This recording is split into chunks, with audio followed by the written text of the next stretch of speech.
সরকার কর্তৃক কার্যক্রম নিষিদ্ধ থাকা এবং নির্বাচন কমিশন নিবন্ধন স্থগিত করায় আসন্ন জাতীয় সংসদ নির্বাচনে আওয়ামী লীগ অংশ নিতে পারবেন না বলে জানিয়েছেন অন্তর্বর্তীকালীন সরকারের প্রধান উপদেষ্টা অধ্যাপক মোহাম্মদ ইউনূস। ঢাকা সফররত নেদারল্যান্ডসের আন্তর্জাতিক সহযোগিতা বিষয়ক ভাইস মিনিস্টার প্যাসকেল গ্রোতেনহুই আজ প্রধান উপদেষ্টার সাথে সৌজন্য সাক্ষাৎ করতে গেলে একথা জানান তিনি।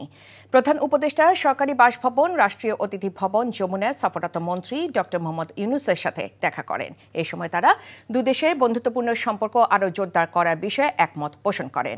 বিশেষ করে কৃষি, বাণিজ্য ও বিনিয়োগ, প্রযুক্তি, যুব উন্নয়ন এবং সামাজিক ব্যবসা বিষয়ে দুদেশের সহযোগিতা বাড়ানোর বিষয়ে আলোচনা করেন তারা।